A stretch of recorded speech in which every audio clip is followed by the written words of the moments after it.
Iran Karapte, and welcome back to the show. I think I said this before, but in the last time I was talking about the Ainu was the Upopoi episode. And in that episode, I do believe I only said Iran Kapte, which was wrong. I typed the correction in the comments, but I don't know if you saw it. But anyway, here we are again. This episode is going to be about me learning about the Ainu people and culture. So, Iran Karapte is the Ainu word used for hello, and also actually means allow me to softly touch your heart. Doesn't that sound nice? Well, of course, unless you're an Ed Gein type or somebody like that. But I'll take it as the kind expression that it's meant to sound like. So, a little while ago, I did another Drive to Ride.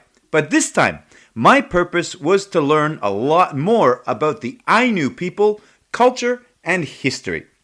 As I was just saying, I've been to Upopoi before, and yes, that place is incredible. If you don't know what Upopoi is, it is Japan's national Ainu museum heritage culture center. It's massive. There is so much information and so many artifacts and shows. All of it's there. But when I was at Upopoi, I don't know about you folks. I don't know if you've ever been there. But I also kind of got the feeling that it also had, how do you say this, a bit of a theme park atmosphere to it as well. I've heard other people agree with that. I don't know. Write in, tell me what you think. And I'd heard that in kind of contrast to that, the Nibutani Ainu Culture Museum in Biratori was a bit more real, if that's a thing to hit on with these Ainu museums.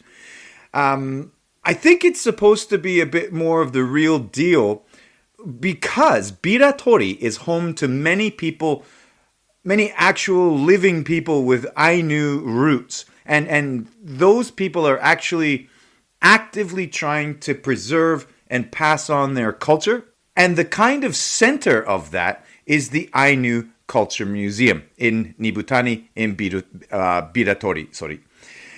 So that's where I started my weekend of Ainu exploration. I didn't cycle there because I had to work on the Saturday.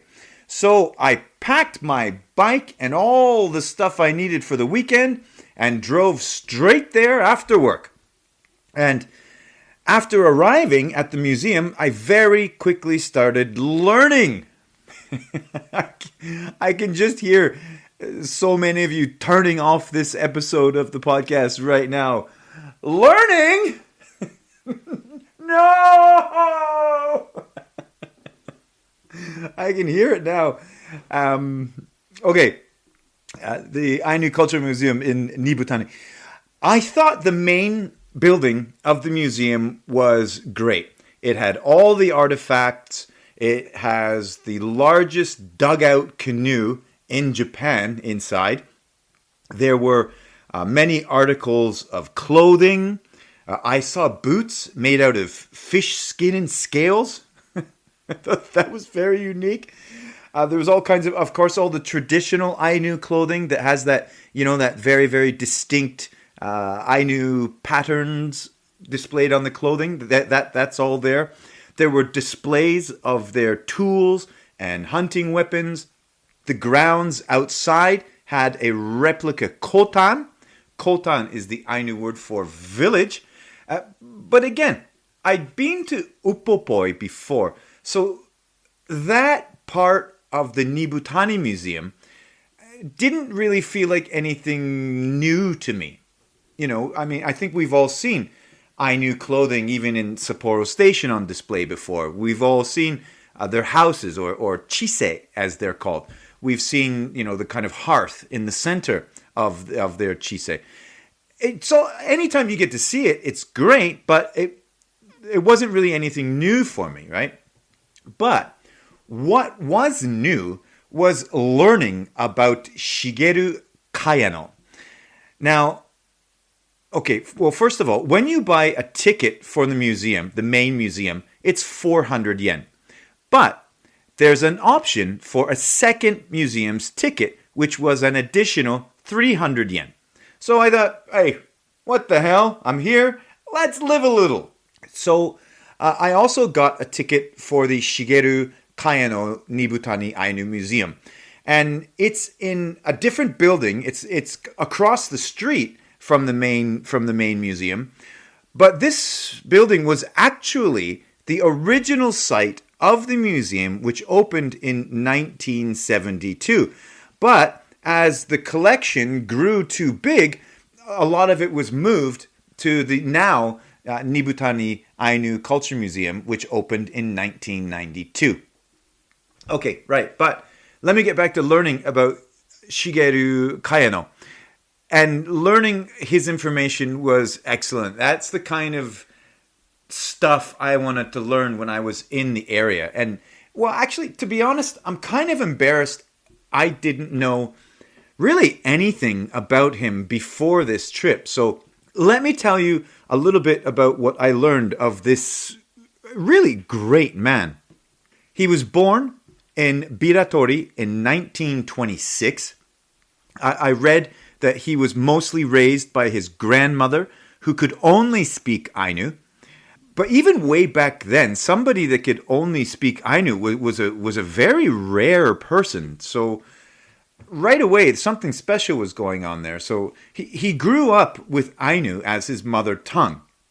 I'd read there's very little information to be found on his parents. Apparently, his mother was a devout Buddhist, and the only information I found on his father was that his father was a terrible alcoholic. So that's why he was raised by his grandmother, his Ainu grandmother. Okay, so he's raised by his grandmother, raised with Ainu as his mother tongue. But check this out, folks. I thought this was amazing. After graduating from elementary school, that's right, after graduating from elementary school, he goes out into the wilds of Hokkaido and starts to earn a living as a lumberjack.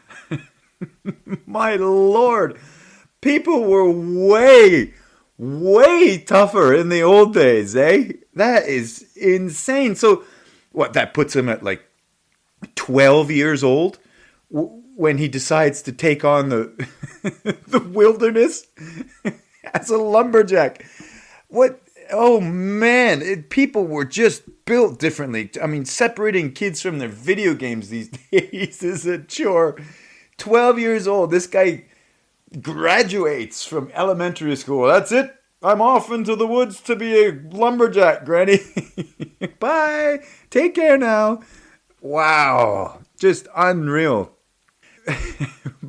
Could you imagine, any of you out there with kids, could you imagine sending your 12-year-old or 11-year-old, whatever the age is, I can't remember, 11-year-old, sending them out into the wilderness in Hokkaido to be a lumberjack? Now, yeah, sure, granted, I'm sure he wasn't doing the job alone or anything like that, but not an easy life for a child. I don't know if back then they were still considered children at that ripe old age, but in my book, that's still a child. Wow. Okay, but it was actually because he was doing that job that he realized there was a real lack of traditional Ainu tools in the village. So at some point in the early 1950s, so what, that puts him at like his mid-20s, I guess, after doing this job for a decade, he starts collecting any tools he could find that were related to Ainu culture, just collecting anything and writing down and recording the Ainu folktales and stories. And that was kind of the start of the original museum. And in 1960, with the help of a couple of language researchers, he actually started to record the Ainu language, which obviously is very, very important. Today, I think the Ainu language is registered as a critically endangered language. I don't think this, I might be wrong on this, I don't think there are 10 fluent speakers of Ainu left in the world. So what he was doing, it might be coming back with education and all that kind of stuff, with what they're trying to do in Upopoi and Biratori. I'm not sure about those numbers, folks, but what he was doing was very, very important stuff to preserve the Ainu language and culture. Our man Shigeru Kayano goes on to become a local politician in Biratori. He served like a record 5 terms or something like that, and stayed the course, kept going, and eventually became the first Ainu politician to sit in the national diet of Japan. I mean, what a story. What a journey. That must have just been an incredible life. He was also an activist for the Ainu cause, obviously, but his efforts actually led to laws for the promotion and preservation of Ainu culture. And another major feature of Biratori and Nibutani is something that he led a protest movement against. In 1997, he was a leader in the protest movement against the Nibutani Dam, which was to go over the Saru River. Because when the dam was built and the dam lake flooded in, it was actually going to destroy quite a bit of sacred Ainu grounds. So he was leading the charge against that. And unfortunately, that protest did not go their way. The dam is there today. But during the proceedings of it all, in a Sapporo district court, the Ainu were acknowledged as Hokkaido's indigenous people for the first time. And just the fact that he did all of this from such a humble upbringing is just amazing. I knew none of this, which is kind of embarrassing. I knew none of this, but I guess that's why you go to museums, right? Check out any local museum you can, folks. There might be little nuggets of gold in there that you might just find pretty interesting. Kind of like, Brad Bennett from the Furano cycling tour group, right? He said when he's out on tour riding his bikes, he stops in at museums because it's a cultural experience that goes along with cycling. Kyure, who was on as well, he stops in at museums as well because he finds it culturally enriching to not just cycle to places, but to actually learn some of the local history. And I wholeheartedly agree with them. Shigeru Kayano died in Sapporo in 2006, and I was most definitely here then. But in my own kind of personal development, I can kind of imagine that at that time, the news of his death would have just kind of washed completely over an utterly unaware me. Shamedly to say.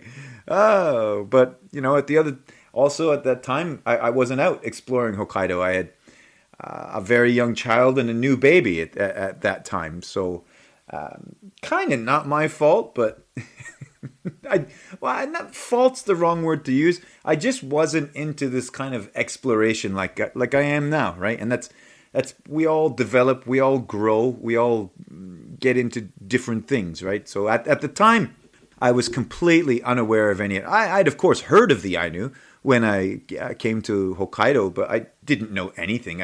I knew, some of the more common, very, very surface level things about them, but I didn't know anything about Shigeru Kayano's story. I also didn't know that the Saru River, which is the longest river in the Hidaka region at about 104 kilometers, I didn't know that it was so important in Ainu culture. This is another thing I learned about being in the Nibutani Museum. It is actually considered sacred in Ainu culture. And they apparently had just a thriving culture all along and around the Saru River basin. And to kind of honor that, there's an actual Saru River Museum, which is right behind the Nibutani Ainu Museum. That museum is free. I guess it's like buy 2, get 1 free. But I had a look in there as well. They've got some nice views of the river. They've got a lot of the history of the various constructions and settlements, and of course the Ainu history. And it's a really really great museum to go visit. The whole thing, the main museum, the Shigeru Kayano section, and the Saru River Museum. Really really worth the trip to Biratori. So after a very, very successful learning adventure in Biratori. A learning adventure, folks. Woo. It was off to the roadside station in Mukawa, which is called Mukawa Shiki no Yakata. And as I said before, the roadside stations let you sleep in the parking lot, and they leave the toilets and the facilities open all night. Right? Let me tell you a little bit more about what I did that first Saturday. So when I got to the Mukawa roadside station, I had a bit of daylight left. So I got my bike out of the back of the van and thought I'd go to check out the town of Mukawa. And folks, after about 6 kilometers, I had seen the downtown core. The heartbeat of Mukawa. Now, I know the actual city limits of Mukawa are a lot bigger than that, but that 6-kilometer little circle honestly was about the extent of the hub of Mukawa. It is a very, very small place. There's a famous dinosaur museum there, as the place is famous for dinosaur bones being discovered. But from the road station, the dinosaur museum was about 36 kilometers away, and I think quite a bit up in the hills. And to be honest, over the course of the Saturday, Sunday, I just did not have the time with all the other things I wanted to do, all the other places I wanted to go. But another thing I'd like to add about Mukawa, you know how sometimes you can get a vibe about a place, right? Well, outside of the roadside station, Mukawa felt like the kind of place that would not let Kevin Bacon dance. You know what I mean? I really got that feeling off the locals when I was in the supermarket. They were a lot older, the local population. I didn't see anybody younger than me. It had a vibe of mind your own business. Obviously, it's different in the roadside station because people there are traveling. They are the interested. They are the determined to live life to the fullest. I did not get that kind of vibe from the locals in the supermarket. So while it was, it was the sun was setting, so I just went back to the van and hung out for the night. So after a very comfortable sleep, it was on the road at 7 a.m. The whole day wasn't going to be too crazy. It was going to be about a 100-kilometer ride for the whole day, and my target was the site of the Battle of Shakushain in a place called Shinhidaka. I was going to keep the route super simple, just down Route 235 and straight the same way back. Nothing fancy. So from Mukawa, the cycle took me through places called Hidaka, Nikapu, then into Shinhidaka. Now, the ride was good. There was some nice scenery. Absolutely nothing like riding through Daisetsuzan, but it was good. Some of the seaside was interesting. Okay, maybe some of you have picked up in my voice, it maybe wasn't the most beautiful of rides ever. And okay, yeah, to be honest, I've ridden through better scenery before. There were tons of horse farms, all kinds of lovely ponies to look at as you're riding through, but even the horse farms, they weren't as picturesque or as beautiful as the horse farms you get in a place like Abira. I don't know. It kind of had a more of a rusty vibe to it, much like the locals. But again, yes, some of the seaside was interesting. Yes, I've definitely seen better scenery on a bike ride before. And also, there was a lot more climbing than I had expected. In total, there and back, it was 831 meters of climbing. That's from Mukawa to Shinhidaka and back again. Again, just straight back and forth on Route 235. But again, who cares if there have been better rides? To be honest, the bike was kind of a secondary point this weekend as I was learning the site of the Battle of Shakushain is a very, very important place in Hokkaido's history. Have you ever heard of Shakushain before, folks? Probably not. I hadn't. Again, kind of embarrassing, but Shakushain and that battle site, again, very, very important place to this island's history. Maybe you know it by another name. It's also called Shakushain's Revolt. And what it was an Ainu rebellion against the Japanese. And it lasted for 3 years, from 1669 to 1672. And I was going to visit the site of the surrender in Shinhidaka. Apparently, going way back before this battle, apparently in the very, very early days of trade between the Japanese and the Ainu, things weren't that bad. But over time, the Japanese started forcing trade, overfishing, setting unfair exchange rates, all that kind of bad stuff a larger, stronger force does when it's kind of occupying a territory, right?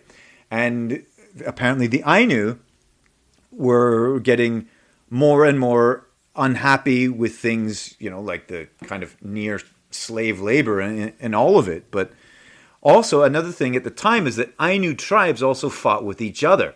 They fought with each other over resources and land, right? But Shakushain, this great chieftain, he was kind of able to bring them all together. So he united the Ainu in their cause against the common enemy, the Japanese. And so once he did that, kind of war was on. And as you can imagine, I don't think it was ever really going very well for the Ainu, but at some point, the Japanese, I guess there was kind of a peace talk dinner type thing. The Matsumai clan, who were kind of in charge of Hokkaido at the time, kind of in charge of trading with the Ainu, the Matsumai clan assassinated Shakushain and some of his leaders, possibly with poisoned sake, but I couldn't find that. All I found was that sake was involved in the dinner and that an assassination of Shakushain had taken place. So after Shakushain's assassinated by the Japanese, the Ainu kind of fought on for 3 more years, but they had no real leader, right? So it was kind of doomed to fail, right? And unfortunately, after this rebellion, it pretty much was the beginning of the end for the Ainu and their traditional way of life. They really kind of lost everything after that event. The site itself was apparently an Ainu fort that overlooked the Sea of Japan. The site is also known as Shibuchari Chashi. Chashi means fort in, I think, Japanese. I'm not sure if that word's Japanese or Ainu. And kind of all that's left of the fort is this really big trench going from kind of one side of the plateau to the next. But it's up on a really, really high hill, as people like to put their forts back in the day. But man, that hill was one hell of a climb on a bicycle, let me tell you. But it was definitely worth it to kind of stand on that historical ground to to stand in front of Shakushain's statue. I'm really, really happy I went there to kind of experience the place firsthand, right? I didn't just read about it, I've been there. And now it's a very, very well-kept park, but it was almost empty, including myself. There was never more than 2 people in the park. I think all in all, I spent like an hour in the park, which was a really long time because it's actually not that big of a place at all. But again, I was doing what I do. I'm checking this out, checking that out, exploring this, exploring that. That's what I like to do out there, folks, right? But again, never more than 2 people in the park at any one time. There's also an Ainu museum at the site. And when I went inside, I had that place all to myself. It was great. Being the only person in a museum like that was kind of surreal, to be honest.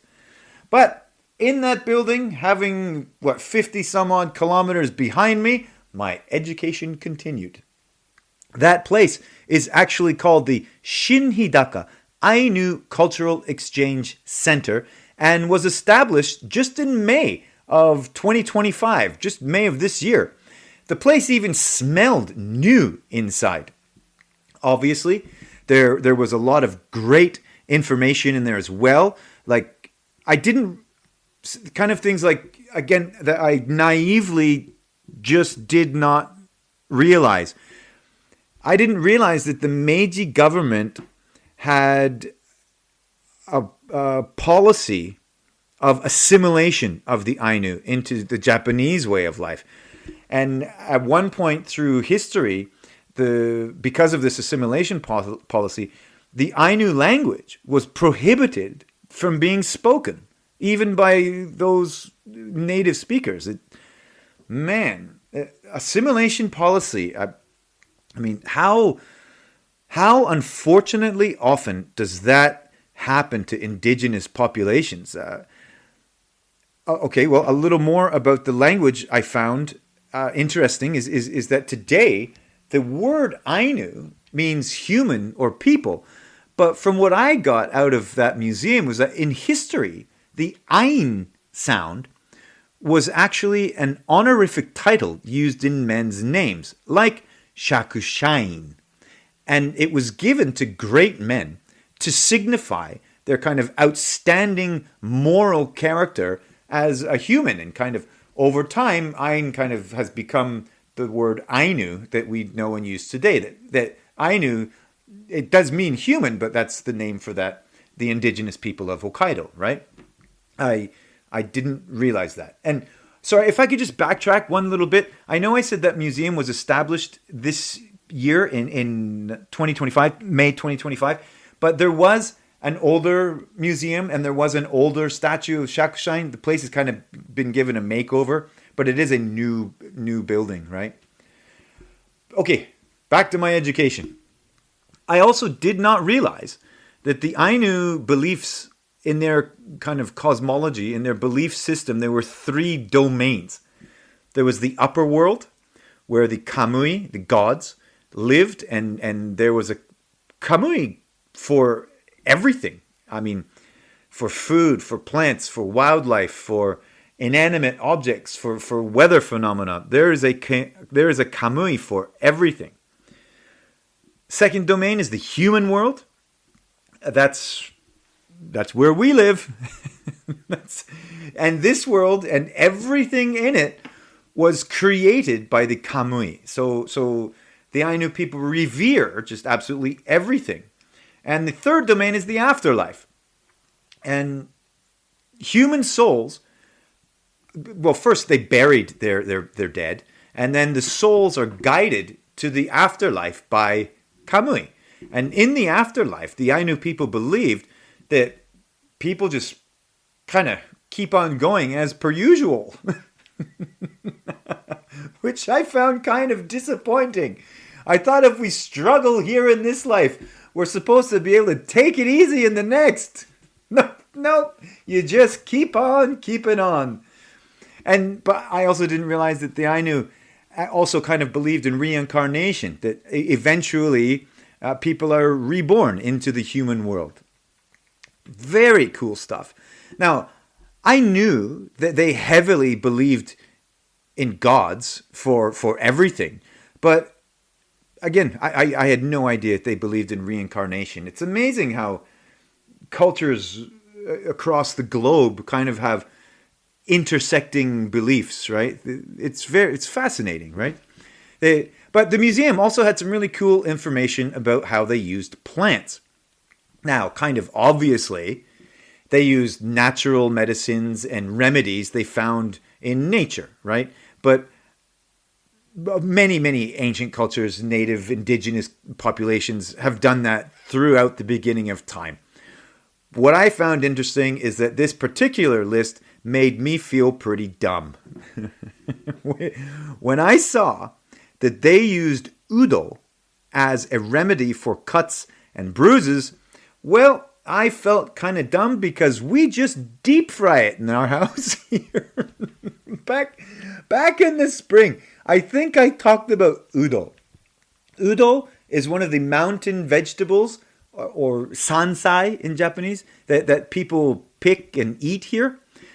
The name in English sounds kind of funny to me. The English name for udo is spikenard. Hey, going down to the supermarket to pick up some spikenard. But you never heard that said before, right? Well, anyway, I also read it might be also known as mountain asparagus. I also never heard that, but udo. The Ainu people used it as part of their medicinal war chest. and then of course in the museum they had all the clothes and displays typical of Ainu museums everywhere, right? It was great. It was a really, really interesting place to see. Again, Upopoi was excellent. The information and the amount of time you could spend just soaking up and learning the Ainu culture is fascinating. This area, Biratori, Hidaka, the Saru River, it does feel different. So I really recommend you check it out. And folks, if you are coming to Hokkaido, you really should try to check out some of the history and culture of the Ainu, as they are the indigenous people of Hokkaido. So, with my brain swimming in new information, I set off back to the car along the mediocre cycling route of Route 235. Climbing all this stuff in reverse. And of course, along the ride, there was like the Monbetsu Lighthouse, the Monbetsu Inari Shrine, the rivers. I'm kind of bagging a bit on Route 235. It wasn't that bad. There were climbs. The horse farms were nice, of course. It's always nice seeing horses. There were a couple of dairy farms along the way as well. Anyway, there's no such thing as a bad day out on the bike, right?